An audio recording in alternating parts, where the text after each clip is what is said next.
what's your favorite? How did you get? When will I be remembered? Was it ever? Where did all the other know? Oh, forget it. Soren Bowie, Daniel O'Brien, two best friends and comedy writers. If there's an answer, they're gonna find it.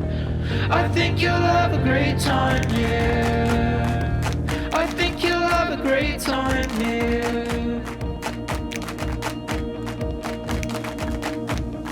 So, hello again and welcome to another episode of Quick Question with Soren and Daniel, the podcast where two best friends and comedy writers ask each other questions and give each other answers. I am one half of that podcast, senior writer for Last Week Tonight with John Oliver, author of How to Fight Presidents, and slightly overwhelmed boy on this Monday morning, Daniel O'Brien, joined as always by my co-host, Mr. Soren Bowie. Soren, say hello. Hey, everybody. I'm a writer for American Dad, and I'm a dad of myself.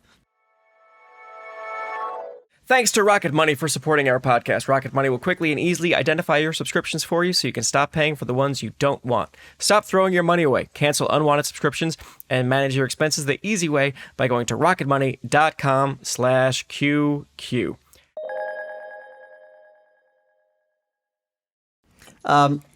Daniel, are you overwhelmed because of your wedding stuff or because a presidential nominee just got shot in the ear? Are you guys dealing with that? You know what's crazy? Neither of those things, even though they're very present. It's just been like a lot of running around in the morning, and I just got back from a series of errands that started. I left my house at 6:40 a.m. It is now 12:23 p.m. and I just got back here, and I have more errands after this. So I'm just like, I'm mowing through my tick to-do list, which always feels great, but it's also just like, I feel, it's like being in school again. It's like being in elementary school where I just feel like a bell rings and then the strange vehicle that is my body just sort of like shuffles my brain to a new location. Yeah. And I'm just like, I'm really relying on alarms on my phone and my phone's tick to-do list to just like, I haven't had a thought today. It's just like, look at my phone, my augmented brain, and be like, oh, I'm supposed to be in the shower now. Okay, I have to go do that. And I gotta say, that sounds like my ideal day.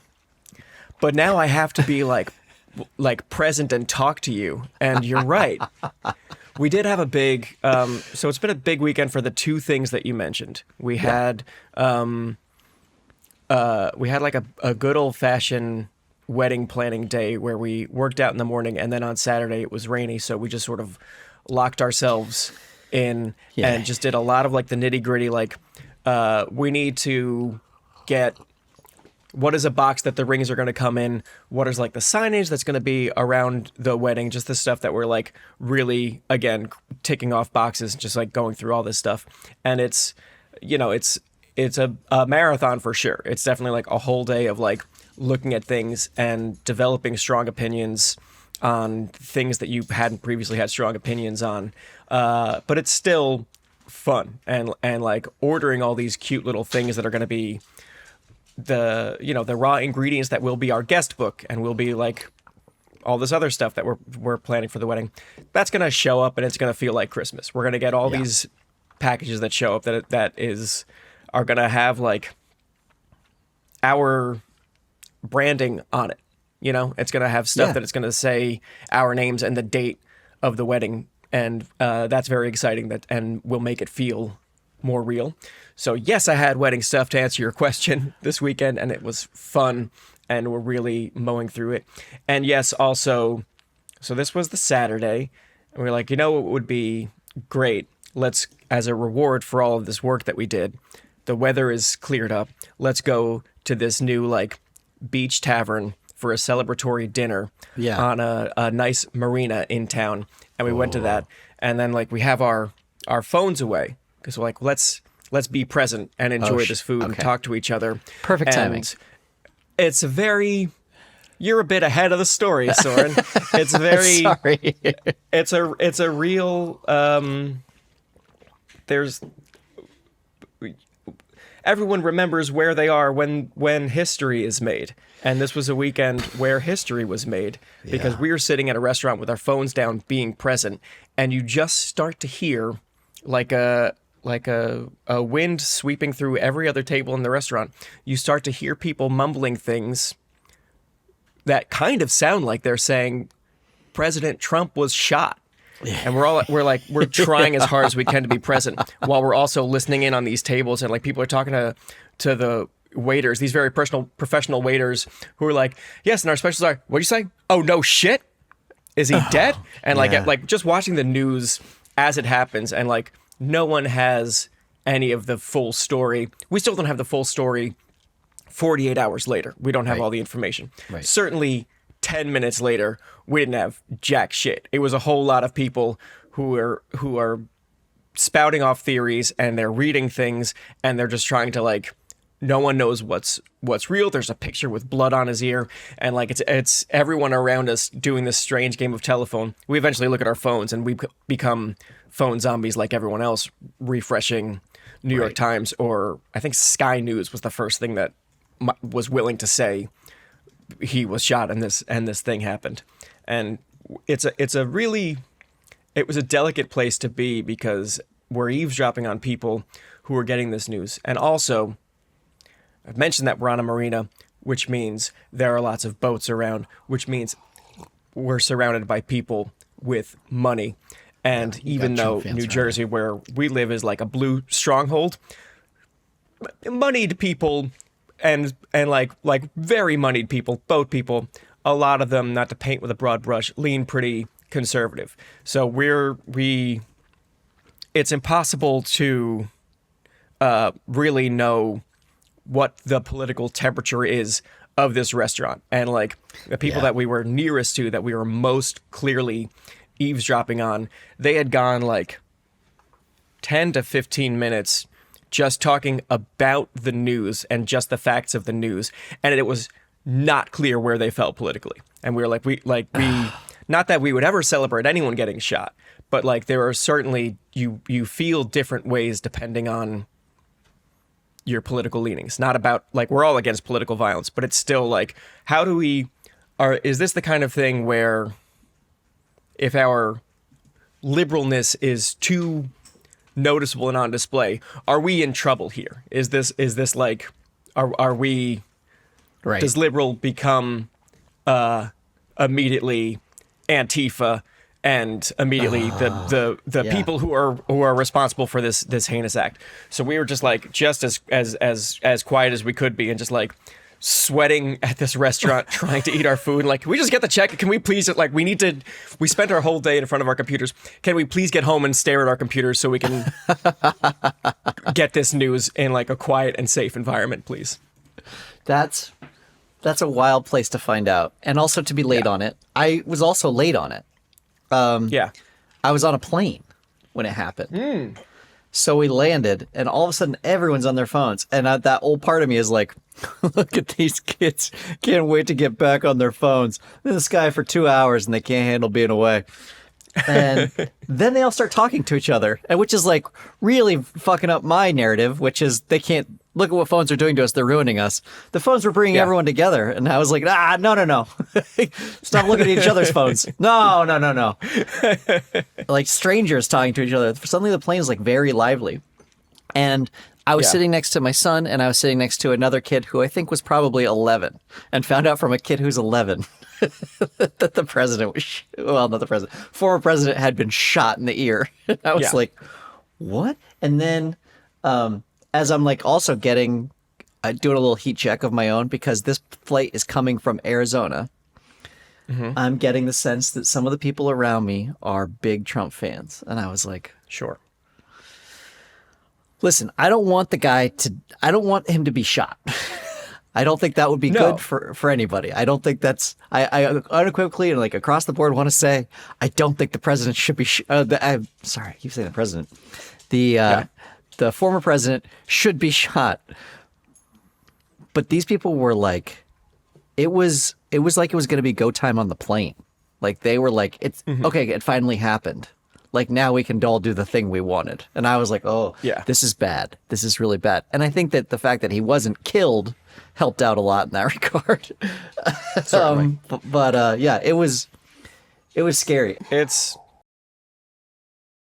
I don't think either of us want to get too wildly political on this show. And I don't even know, like, my show is a political comedy show, and we were off this weekend and are still off. I don't get back to work until tomorrow.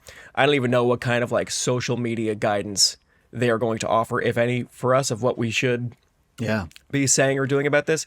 I think it's enough to just say that it was a pretty wild weekend, and like I think it's easy again to reiterate what you said for both of us to say, like, we shouldn't shoot anybody. No. Period. We just, like, that's not a thing that we should do, and it's not how, like, there's pockets of discussion where it comes up, like, is it worse if he would have died, or blah, blah, blah, blah. It's like, I think, like, just generally, like, opening the can of worms of in modern times in this country, violence as a way to settle political disputes or, like, to accomplish political goals is just, like, not an aspect of democracy that I would like to see added to ours currently. It's just not like, because it only escalates, and that's I don't think anyone wants that. It's also that you never really we never talk politically on the show, but I'm invested at this point, and I think that you, regardless of the reason that somebody did it, like, that almost never matters, like, because you look at, like, why someone tried to assassinate Reagan, or JFK was assassinated. JFK was not assassinated because of the work he was doing with civil rights or whatever. Like, there's, like, a very honed in, very specific reason. Like, he supported a bill that killed somebody's grandfather or something like that. Or with Reagan, it's like he didn't like his policy on one particular thing. And it wasn't his biggest. Like, it wasn't anything. It wasn't the war on drugs or something like that. So, well, it was also largely to attract the attention and win the affections of Jodie Foster, right. Which, as far as, like, there are no right reasons to assassinate someone. Hinckley's goal of winning over Jodie Foster by killing Reagan was, like, more wrong than most. It's wrong for a couple of bonus reasons, in addition to just being wrong-headed, period. Right. Yeah. None of them are right, but there are some that are more wrong than others. Right. And so that's never, but then no one gives a shit about that part. It's like, as you remember the assassination attempt, you're remembering only this person who was clearly a creator. What do you call him? A diametric person? Somebody who is, like, has a lot of people who don't like them for any particular reason. You're immediately going to assume that the reason divisive, not diametric, divisive. That person that was the reason, and, like, that, and everyone's just fine with that. Everyone's like, yeah, probably was, and no one's going to look at any deeper than that. So assassination attempts in general are never going to achieve the goal that anybody actually wants. Like, if you're somebody who thinks, oh, this will solve a lot of problems. No, man. It's going to do exactly the opposite. It's going to do, and when I say no, man, I really mean no, man, because guys are the only ones who are like, maybe if I kill him, this will all go away. We've had a couple of female, a woman tried to kill Ford, and Squeaky Fromm was an assassin, I believe. Or it might be. I might be getting that wrong, but you're right that it's largely a man's game, especially in modern times, a young man's game. Did you have? We any human being is probably getting texts and emails and notifications from friends and family that are like, "Holy shit, are you seeing this?"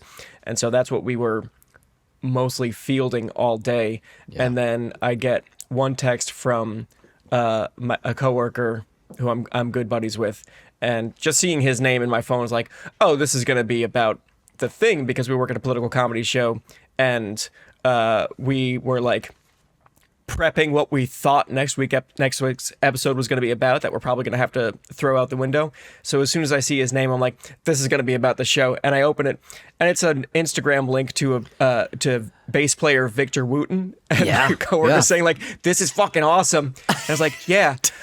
Hey, have you seen the news? Are you watching the news today, buddy? Did he no, just it's Saturday? Did he just discover Bela Fleck and the Flecktones on his own? And then how are you possibly like on your phone enough that you see Instagram and you saw a cool video, but like none of the other stuff that happens on phones has reached you yet? How could that have happened? Incredible. My phone forced me to know about this from multiple different sources before I could even look at Instagram. Yeah. But yeah, I broke the news to him. Oh, good. Oh, that must have felt good. Yeah. It's always fun to give people news. It's always fun for me to know things. And still that being like, yes, this video is awesome. This is why Vic Wooten is the best to ever do it. But also like, go to a second website right now. Go to another website and see what they're talking about. I want to. This is a quick question, but it wasn't a planned quick question. I want to back up to your wedding planning really quick, and all like the little details. Mm-hmm. I think in general, I care less about people's colors at their wedding than I do about their font. Have you guys already decided on the font for your wedding? Nope. There's like a consistent font? No, not necessarily, but you'll notice it if there's not. Oh, I think we're going in a different direction. Uh-huh. So you've got all the cards where people's names. Well, I guess there's a board that you have to put all the tables on, or just assign people to tables, or on the tables themselves. Sometimes there's a card. There's the welcome. There's a lot of different things written at a wedding. If there's little stations and things like that, right? I think it's you certainly would notice if all of those were a different font. They would look like a church flyer. A lot of that is going to be provided by the venue, I believe. And there are a few things that are not provided by the venue that are like our special little touches that we're doing. And no, there is not a consistent font strategy behind it. Okay. That's if that's the thing that you get hung up on at our wedding, I think it's actually kind of funny. I think I'm over the wall of mad, and I'm on the other side of the wall of just like, yeah, it's kind of funny, I guess. You're going to see me at your wedding looking very bummed and drinking a lot. Yeah, because of the font. Just angry by myself. And everyone else I told didn't care. Here, the mom said, what font? Which font? What's a font? I think we had like a uniform font throughout our whole wedding. And up at like even you know what? The save the dates and stuff were not. But the wedding itself all had, everywhere that you would look inside the tent, it was clear that it was like the same font. Yeah. We've done a lot of cobbling together for a lot of different sources because it's pretty we're an eclectic little duo. And that's the end of that sentence. Can I make a request for your font? Yeah, I don't think I can stop you. Wingdings. Okay. That would be fun because only the realest of real nerds will be able to find their tables. And I like that. I like making everyone work for it a little bit. You've got two nerds that you're placating there. You've got the nerds who know wingdings and know what those are going to be, and then you got the code breakers. You got the people who don't give a shit about font but are really good at like puzzles, and they're going to be like, okay, which one's used the most? That's got to be E. And they're going to figure it out. That's certainly like I do have to tamp down my natural bit and joke instincts that a part of me that did at some point want to make it like kind of difficult to find your table because that's my favorite kind of joke where like the engine is the joke, the thought put into it is the joke, and really people aren't going to respect that in the moment or later. This isn't a thing that'll ever have a payoff. It's people just want to find their table, please. That's a very good bit to be like, assign everyone a color And then be like, and the color will inform which board you go to. And the boards will each have a number. But the number is going to take you to another location. I wanted everyone to get an invitation that was like, all right, they want us there at the ceremony is at 4:30 and then this thing happens at 5. Why do they bake in a half an hour between cocktail hour and reception? What are we supposed to do? And it's like, oh, you'll see when you get there. You've got an escape room. No one's beat it yet, but I believe in all of you. Yeah. All right. Well, yeah, then fuck fonts. Who cares? Yeah. Here's a quick question for you. How much money do you think you're spending on subscription services a month? If you're anything like me, you don't actually know. And if you're exactly like me, you don't actually know. And the number that you thought was way lower than the real number. I have plenty of subscriptions that I didn't know I was still paying for, and I found out with Rocket Money. There were things that I signed up for during COVID that made sense that I no longer need. Rocket Money found those subscriptions that I don't need, and they even helped me cancel it to save time for me. Most Americans think they spend about $62 a month on subscriptions, but get this, the real number is closer to $300. That is literally thousands of dollars a year, half of which we've probably forgotten about. Thankfully, we started using Rocket Money in this house. They found a bunch of subscriptions I'd forgotten about completely and helped me cancel the ones I didn't want anymore. Like, forgive me, BroadwayHD.com. It made sense to have a subscription to a paid streamer just for Broadway shows when I wasn't leaving my apartment and had nowhere to go and just needed things to watch. It made sense.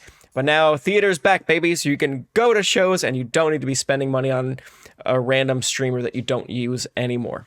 Rocket Money is a personal finance app that finds and cancels your unwanted subscriptions, monitors your spending, and helps lower your bills so that you can grow your savings.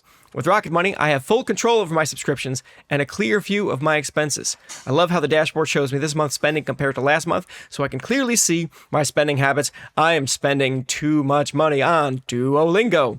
But Rocket Money can help me create a custom budget and keep my spending on track. Rocket Money will even try to negotiate lower bills for you. By up to 20%. All you have to do is submit a picture of your bill, and Rocket Money takes care of the rest. They'll deal with customer service for you. Rocket Money has over 5 million users and has saved a total of $500 million in canceled subscriptions. Stop wasting money on things you don't use. Cancel your unwanted subscriptions by going to rocketmoney.com/QQ. That's rocketmoney.com/QQ. rocketmoney.com/QQ.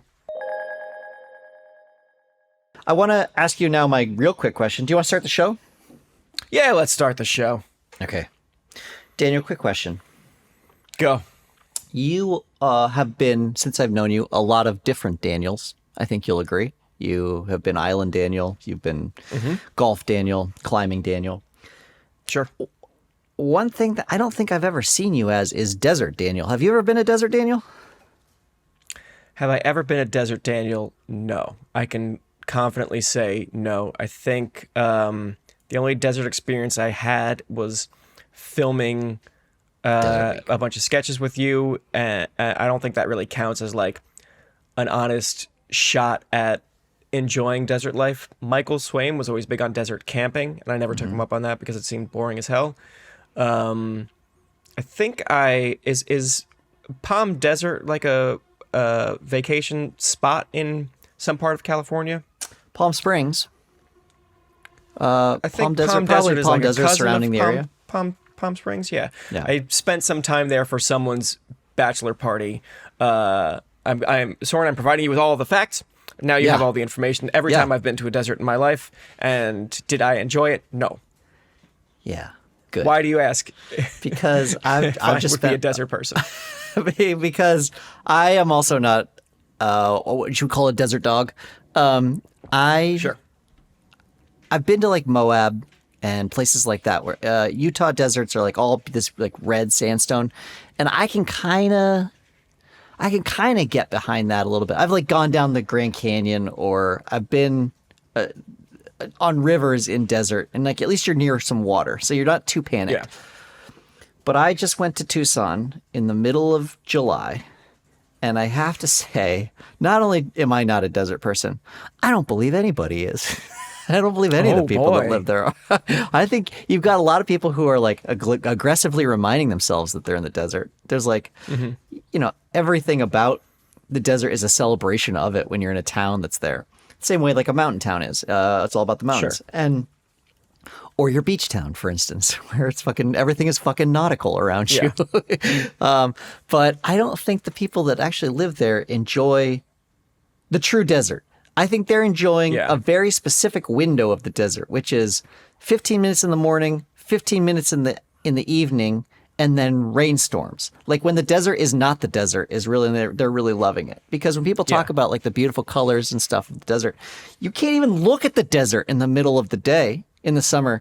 It's like looking at the sun. It's just too much. It's like, there's no shadows anywhere. It's barren. It's really tough. And it's just these heat waves. Nothing looks clear. And it's scary. Like we were there and it was, I think one day it was like 112. And that's too hot. Jesus H. Christ. You can't even really be outside for more than a couple minutes before it becomes a problem. And I know that in Death Valley recently it got down to 130, or down. It got up to 135, which is like, that's like being on Everest in terms of body's not meant to be here and it's going to die if you don't do something about it. But what was the hottest, when you were like aware of the temperature, what do you think is the hottest temperature when you've been outside in your life? This was probably it. I mean, 113, 112, 113. Yeah. I was in Baker, California. Baker, California is famous for a couple of things. One of them is a giant thermometer that is like one of the biggest thermometers in the world. And also, like, the thermometer doesn't work. It's famous for the giant broken thermometer. It's famous for my car breaking down there. The most famous broken... it's the only giant broken thermometer in the world. You can't find another one. You have to go to this one. And it's also famous for, like, they used to have either a prison or an asylum, and a bunch of people broke out of it, and they just didn't recover them. And they didn't reopen the prison or asylum. That's another thing that Baker's got going for it. And I was stranded there for about 10 hours, and the broken thermometer read 113 degrees. And so, and the direction in which it was broken, it was either 113 or more than that. And it was like, it's you spend that much time in the heat, and then it makes sense why they make such a plot point in Romeo and Juliet of how hot it was that summer, because it's like, if I had to be in the heat any longer, I would kill a bunch of people too. I would also get so crazy that I murder my girlfriend's best friend or her brother. Me and my cousins would kill a lot of people. I love that in Baker's, the thermometer rose so high like a cartoon cat with a fever that it like burst out the top, that all the mercury popped out the top and it broke. 113. And I'm sure it probably was hotter for you there. Like, I think that once you get past a certain threshold, it might become impossible to even tell what's hotter than anything else. But like, certainly 113 was noticeably hotter than I'd ever been. And you're in the sun too. And like the sun in the desert is just worse somehow. And it was absolutely brutal outside, and everyone in the desert is prepared for that kind of thing, because you don't even move out. So you can limit how much time you're actually spending outside. There's like buildings are connected and things like that, and all the car parks have shade over them.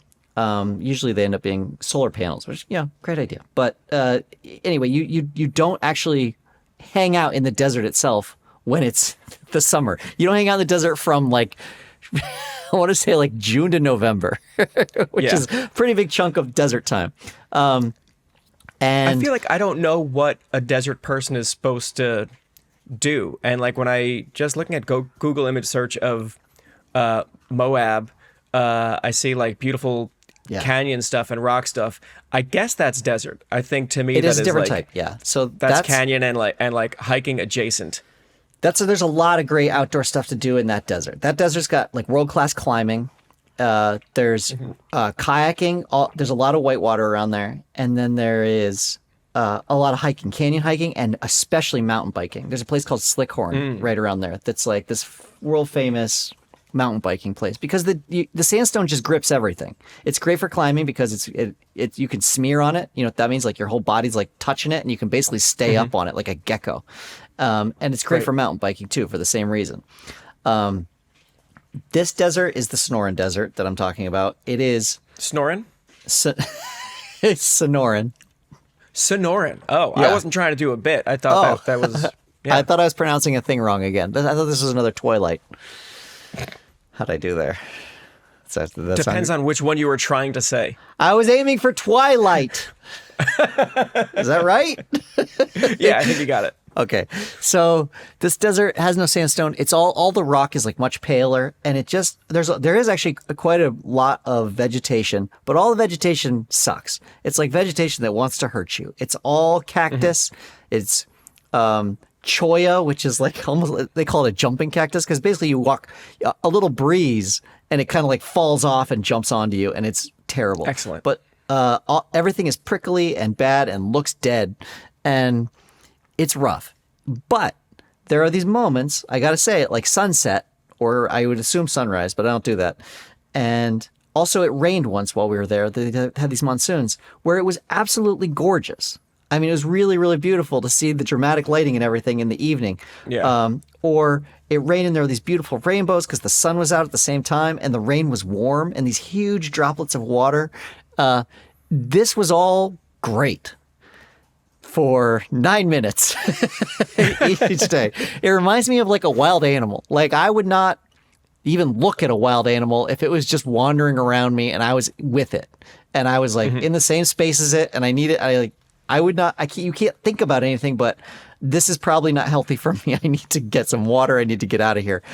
And then there are these moments where it's sleeping, like very few moments where it's just sleeping. You can actually really examine it. You're like, oh, this is like a really impressive animal. This thing is incredible. Oh, how sublime. But man, I think that's all you get out of the desert. It's either dark, too hot to stand, or these beautiful moments that last like 10 minutes. Yeah. And I think everyone lives for those 10-minute moments there. I really believe that that's all they're there for. And that's just not enough time for me. I'm not a desert person.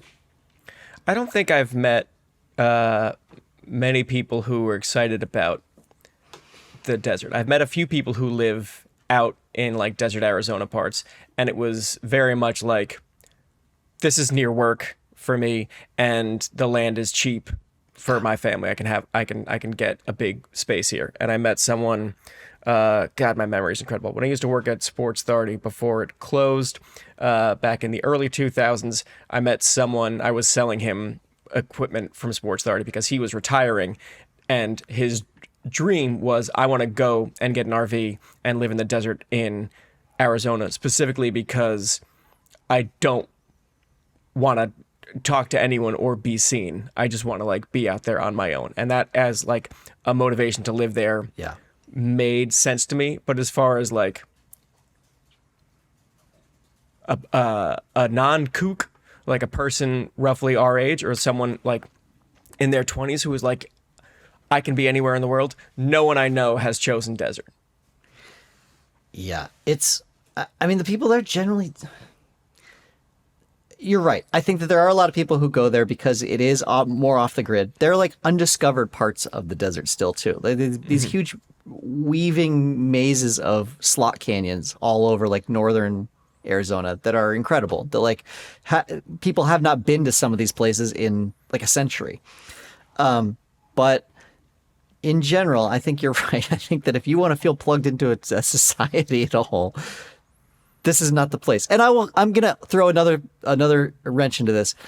I live in a desert. I live in Los Angeles, which is, I guess, technically subtropical, but it is mostly just desert. And I hate it. I don't like it here either. I think that you don't get... What a scoop! You don't even get like the joy of that kind of rain in Arizona, in the Sonoran Desert. At least you're getting monsoons, which are beautiful in the afternoons in the early summer, and they kind of cool everything off. Everything smells really good. The creosote or whatever the plants are like smell delicious. But here we don't even get that. The only time you're going to get rain in Los Angeles is when it's already really cold. You get it in rains in like February, January or February, and so it's not an enjoyable rain ever.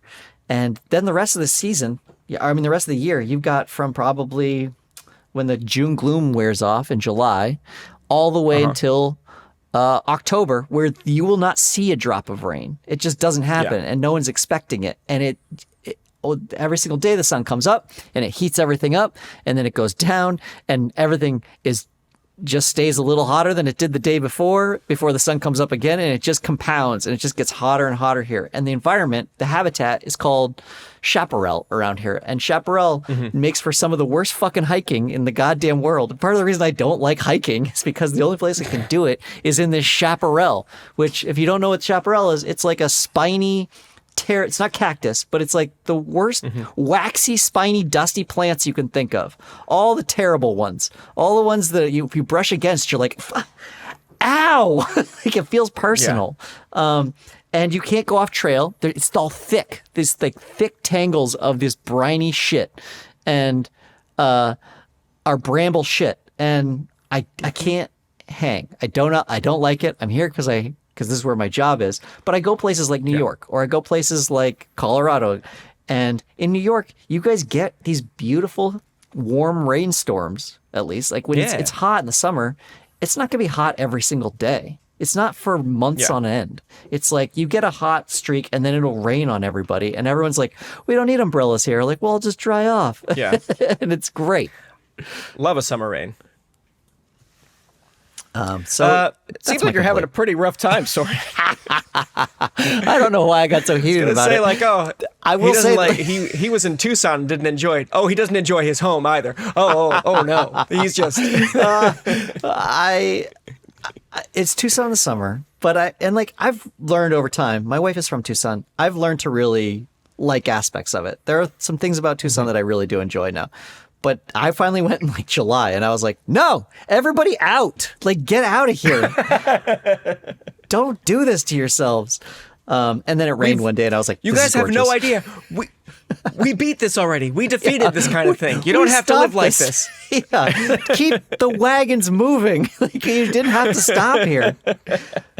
Then it rained, and one day, and I was like, it's gorgeous here. This is beautiful. Yeah. And then the next day I was like, no, it was a trick. It was all a trick. That was it. That was all we got, was these little bits of honey. Man. Yeah.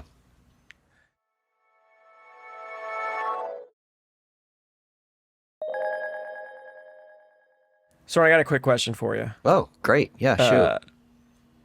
Because you mentioned animals before, and I was thinking about this for a while. So I just finished this book, probably the best novel I've read in like 10 years. It's called Sandwich. It's by Catherine Newman, and it's a great novel. And it just happens that a character, one of the quirks of this character throughout the book, is she will just like throw out a very like rich hypothetical that none of the other characters discuss. It's just this, because Catherine Newman as an author, I think she really throws everything out there, like really leaves it all on the field in every book that she writes. So like she will just like casually write like a beautiful line of poetry in the middle of a book, and also will casually drop this like, you could make an entire book out of just these hypotheticals that you were just like burning as like a character trait to ask hypotheticals. And one that I was thinking of that the characters didn't dig into too much was the character asked if no one was ever going to find out and you couldn't stop this thing from happening, would you watch someone get eaten by a shark? And everyone in the book is like, Bella, and then they move on. And we're like, no, answer that question. Like, that's very fascinating to me. And I thought about posing it to you, too. Like, if you're again, you can't stop it. No one's going to know. You're at an aquarium, and it's an aquarium you've been to a bunch of times, and there's something that, like, your kids want to do a very kid-specific thing at the aquarium, and they only want to do it with your wife. And it's like, no, we want mommy. And they're like, all right, they're going to go to this petting zoo part of the aquarium. And just some guy's like, psst, hey, I see you got nothing to do for the next 10 minutes. If you open that door, a shark's going to eat a guy right now. Would I watch it? Do you want to see? I'm not going in with you. Do you want to see it? And after I open this door for you, I disappear. So like, I won't Nobody even knows. know that Nobody you did knows this. that you watched this happen. Yeah. I mean, this is so boring, but I think I'm not going to do it. Yeah. I've had this opportunity because there are videos of people being eaten by sharks. Sure. And I don't choose to watch them. I find out that this exists, and I will be like, "Oh, this is a guy getting eaten." No, I don't think I want this. Yeah. I don't think I could do it. I think that would sit with me for too long. I've seen movies like Traces of Death, and know about myself that I won't let that go. That will just stay in me for a while, and I'll carry it. And so I don't put that stuff in me anymore. I'm almost positive I wouldn't watch it for the same reasons that you say. And like even fake violence in movies, I find more and more turning away at things because it looks too realistic and it's just like not a visual that I want to see. There's something about, I think if I was going to make an exception, it would be sharks because I'm more scared of sharks than I am of any other animal by miles and miles and miles. I might be more scared of sharks than I am of any non-existential thing. I think as far as like actual natural world threats go, sharks are very high up there for me. And there's a part of me for years and years of my life that was like, you're gonna get eaten by a shark one day, buddy. Just like if you know it's coming, it'll be easier. I think just like accept that this is in your future. And so there is a part of me that thinks like maybe if someone offered me shark versus man, there might be a part of me that is like, you should know what this is like because this is your future. You should see a preview of what's in store for you. But I don't know. That might be overridden by my broader aversion to violence. What do you think you'd be preparing for? Would you be preparing for, I see the attack from there, I would like a defense, or would you be watching it in preparation for like, this is how it will feel when I'm dying? I think that the latter. I think this is how it will feel when I'm dying. I don't think that's constructive. No, I don't think so either. There was Sophia Benoit writes a great newsletter about like dating and romance and love advice, and she was answering someone's question about someone who was like pretty convinced that their partner was cheating on them and like what to do with that information, and her advice for it was like let that go. Don't hurt your own feelings for no reason. And also, it's not going to, if you're so convinced this thing is going to happen, that won't soften it if it turns out you're right. It won't make it better or anything like that. I was like, that's a really good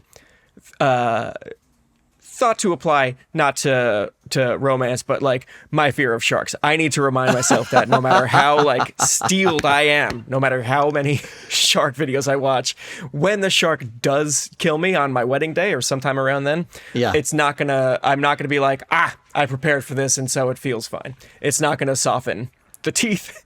I do like the idea of you making your rounds. Your rounds are at the tables at your wedding. Finally getting a chance to talk to everybody. Your dinner's getting cold up at the table for two, but you don't mind because you get to see everybody. You're seeing aunts and uncles you haven't seen in a long time. You're meeting some of Shay's family that you've never met before, and it's going really well. And then you sit down at a table, and there's just one other person at the table. And you look again, that's not even a person. That is a shark. Yeah, we'll be making the rounds, and I'm gonna hear the champagne ding of like someone wants to make a toast or someone wants to see us kiss, and we're looking for the source of it, and it's just a shark at the bar, just like banging on, ding, ding, ding, ding, thing. with his little fins. One of my it's very brothers, close to him. One of my brothers will be like, "I'll handle this," and the shark will be like, blah, blah, blah, and like gesture like, "This is between me and Daniel." And my brothers will be like, "I respect that." And I'm like, it's been a long time coming." As I like unbutton my jacket. I mean, you're gonna have to fight a shark at your wedding, I think. I know. It sucks. It sucks that we all have to do it. It sucks that everyone at their wedding, they have to overcome their greatest fear, but we all do it. It's what everyone's done their whole lives, and I don't think I'm gonna make it. I think the shark's gonna beat me. I did not realize that about you. I didn't know sharks. You're such a beach boy. I did not realize that sharks were such a threat to you. I'm a beach boy and I'm an ocean boy and I'm also like largely pro animal across the board. And like anytime that people don't like an animal, it's very much like, I don't like snakes. And it's like, no, that's like a projection. Like that's movies put that on as snakes aren't evil. These animals are less complex than we are. Yeah. They are not capable of like this real malice that we impart on them. And then I see sharks at the aquarium and I'm like, no, that guy's fucking evil. That guy's mean and bad. Yeah. And he wants to hurt us, and he knows we're scared of him. And and sharks are all boys. That's why I'm saying he, and that's why they're so violent and mean. It's always sharks that try to kill presidents. Have you noticed that? Yeah, it is. They are. I agree with you. They look very unfeeling. Go ahead. Yes, and they look made for violence. Yeah. And I know this is all projection because I know dolphins can be violent too, but they don't look like that's what they're for. But sharks look like, like a jagged saw that it was like, you're not going to, this isn't the one for butter. This is the one just for meant to tear. Yeah. Ruining trees. And I don't know, this is going to sound nuts. You can tell this, I'm probably overthinking it. And you could just tell me I'm just overthinking it, Soren. But we used to vacation every year in Wildwood, New Jersey, a beach town in South Jersey, where we would go swimming on the beach every single day. And every year, before we went on vacation, my parents would put on Jaws. Yeah. Famous Jersey movie. Probably has nothing to do with this long-standing fear. Just like get you ready for beach life. I guess so, because not the very beginning of Jaws, not the first scene, but there's right, you don't get to watch that. 10 minutes. There's 10 minutes towards the beginning where it's just about a beach town in the summer. The reason, if you haven't watched Jaws in a minute, Daniel's talking about the first 10 minutes of this PG movie where there's a naked woman in the water and we're underwater with her, and then she gets eaten by a shark. Very, very, like, it's all there. Yeah. Everything. You see everything. And when I say everything, I don't mean genitals and stuff. I mean, you see someone who's naked get teared apart by an animal. And that's a PG movie. Young people decide to go skinny dipping and enjoy their sexuality, and they are swiftly punished for it. That is the lesson of the movie. And then there's like 10 minutes of like a fun beach romp buried in there before it's all sharks and alcoholism and some pretty graphic shark deaths. So when I was young, I was very afraid of sharks too. I was like very scared of sharks. And I would also go to Ocean City, New Jersey, and I hated going in the water specifically for that reason. Until my dad was like, it's too warm here for sharks. And I was like, oh. And I trusted that for a very long time until we went somewhere else. And he was like, it's too cold here for sharks. And I was like, wait a fucking second. Uh-oh. No. You're just trying to trick me. Are you a shark? Are you trying to get me in the water so I can be eaten by a shark? And I was scared of them. And I was scared of them because it was right around the time that I was learning about how a lot of different animals would kill their prey. And I was like, you can't help but as a child or maybe even as an adult, think about what it would be like to be any other animal than a human, where you die because something else is eating you generally. And that's just like across the board. And with a lot of other animals like macrofauna or megafauna, I mean, they're going to, like a lion, for instance, or a tiger, it's going to choke you out before it starts eating you. Like it wants you dead before it starts eating you. And a shark could not care less. A shark is gonna just start eating you until you are dead. It's like there's no reason like any other animal is gonna leave you alive long enough that you can fight back. They're gonna choke you out or snap your neck. Whereas a shark will just be like, an arm, that was delicious. I'll go back for a leg. Yeah. Maybe I'll come back in 45 minutes and get the rest. It's like they just eat you. And they love blood so much. So specifically, once they bite you, suddenly they've just produced more of their favorite thing. And I don't like that. No, it's awful. It's absolutely awful. That's not going to discourage them. No, they've got these like cactus mouths that are like the teeth aren't even going in the same direction. You're never going to get a clean cut. It's just meant to to shred you. It's really awful. So I'm with you on sharks. I want to tell you quickly, a story that I forgot that happened when I was in Tucson. After the rains, we went for a walk along a wash, which anyone who's from the desert knows don't do that because the flash floods issue. But this was like long after the rain, so we're walking along this. What is an additional descriptor beyond wash that I can add? Dry riverbed. Google image search. Wash dry riverbed. riverbed. Yeah. Dry riverbed. Dry riverbed. Or a desert wash. And these are, it just looks like where all the water has rushed through. And so you're getting a lot of debris and stuff, but it's like it's the evening, it's beautiful out. So we go for this walk in this wash. And as we're walking, I'm thinking, I wonder, isn't this around the time like snakes would come out? Because diamondbacks are, and I think Mojave rattlesnakes, they're all there and they're super dangerous. And at that exact same time, my father-in-law is like, I don't think we should be out here. I think we should go back. And we're like, well, we're going to stick it out. And my son got some stickers in him. He got some cactus. And so he went home with my father-in-law. But my wife... Did you both just get the snake sense at the same time? Yes. Yeah. Like I just happened to kind of like be thinking about it, but I didn't say anything, but he did. And it's like he was doing the right thing, which was acknowledging that this was probably not a good thing to be doing. We're like, we'll look out. It's not that dark yet. Like, we'll just kind of, we'll walk it. And so we did. We kept walking. I was with my mother-in-law, my daughter, my wife, and me. And I thankfully had my daughter on my shoulders. But like, we just come around this turn, and we're in this one little rivulet, which is like maybe 2 feet wide, and there's like a bank up on one side, but not very high, maybe 6 inches high. And at the top of it, is this giant rattlesnake that I'm now like 3 feet away from. And my instinct was to say to everybody, freeze, back up. And everybody did, which is not what my reaction would have been if somebody else said freeze. If somebody else we were on a walk and somebody else said freeze, I'd be like, why? And it just kept pounding through. You don't own me. You're not the boss of me. But everybody stopped and everybody backed up. And then we all just kind of like looked at the snake for a second. We're like, oh yeah, we shouldn't be doing this. Let's get home. But it was wild. That's scary. They see him a lot more often. They've had one in their yard before. They've since taken steps to make sure that doesn't happen again. But he also owned a copper mine for a while, not like a working copper mine, but one where he would go and get minerals from, wolfenite and stuff like that. It's very cool. I've been inside of it. It's awesome. It's like an abandoned mine. It's really cool.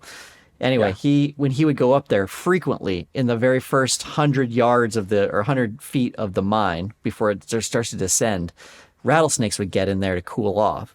And so he would go there and there'd just be a fucking rattlesnake there and he'd kill it and then move on. Did the snake that you saw, did he play the hit? Did he rattle? Did he do the thing that Oh, yeah. I mean, we're all here for? No. So he's got some new album stuff that no one really understood. No, he was not even coiled up. Maybe he was hunting. I don't know. I don't know if he even would have been bothered by us. Just talking to my father-in-law about it, he's like, rattlesnakes so rarely give a shit about you. They will try and get away first. They're not even going to waste the venom because it's not worth it to them, only if they feel completely trapped. He said that he, at one point, had stepped on one when he was younger. And it just was like, fuck, and then like rattled off or like and disappeared.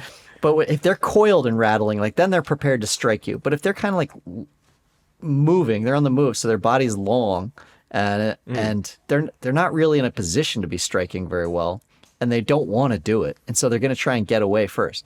This one was just posted up, maybe hunting, I assume, or gotten washed out of his hole or whatever.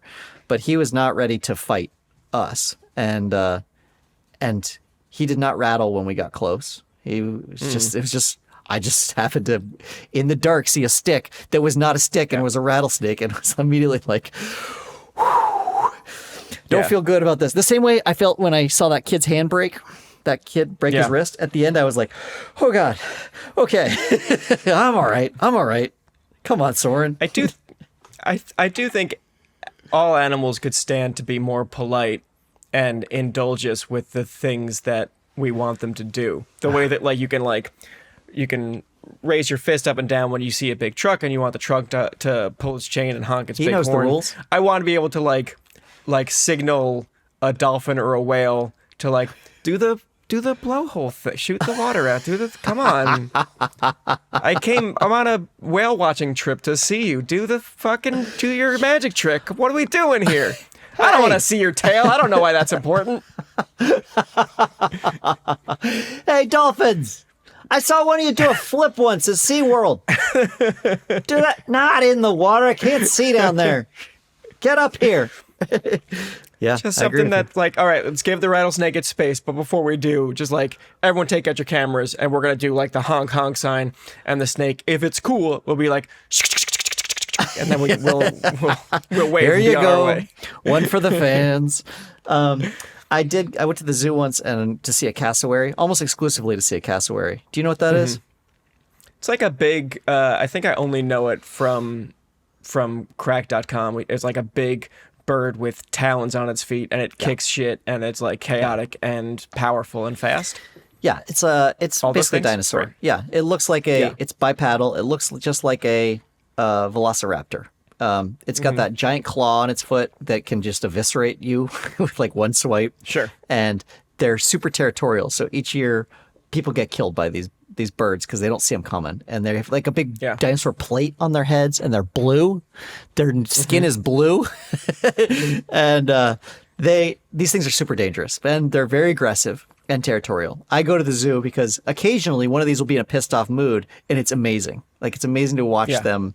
A peacock got into one of their cages before, and this fucking thing went crazy. It wanted to kill this peacock so bad, and that was very fun for me to watch. So I went to the zoo, and the cassowary didn't give a shit about anything. It was having a very nice day, and I didn't like that. And I was like, I shouldn't do this, but I wonder if I just like did some fast movements, like some darts. Yeah. Like I was like pump faking at this cassowary. And so I was like, I kind of stepped back a couple paces, and then like just darted towards the glass. And this cassowary behavior that I'm sure the zoo employees are used to admonishing children for. Yeah. People have been killed by tigers for doing this kind of shit, where tigers just like, that's enough, and it jumps over the moat and then kills them. I can always do this. I did that, the terrible thing. And this cassowary like very slowly looks up at me with these dead shark eyes and just stares at me for a second. And I'm like, here we go. And then it just unloads the biggest shit I've ever seen. The biggest, like, excellent. And like a shit. I don't know what their diet is, but it's eating a lot of seeds because it shits, and the shit's making noise like soda because as these seeds are hitting the ground, they're kind of like tinkling. They're tinkling around like it's like, and so it's shit on the ground, and immediately all these seeds start popping out all over the place and rattling around like somebody dropped some marbles. And I was like, okay, I think that was a really good strategy. I like it like that when it didn't want to fight me. It was just like, oh, you think you're bad? Watch this. Just torching around. But come on, don't do that. Don't do what I did. I was young. I was dumb. No, yeah, it's bad. I was like 39.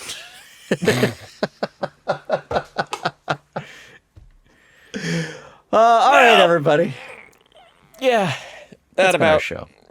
Wraps it up. The show was Quick Question, but you knew that already. You can email us at quickquestion with Soren and quick QQ with Soren and Daniel at gmail.com. There it is. We are on Instagram QQ_with_Soren. No, I think we straightened all these out at some point. Yeah, they're different now. Yeah, I stopped even reading my outros. I just make it up. Yeah. Our theme song is by the incredible Merex, merex.bandcamp.com. You can find us on Patreon. You can find us on YouTube, where you can watch our videos.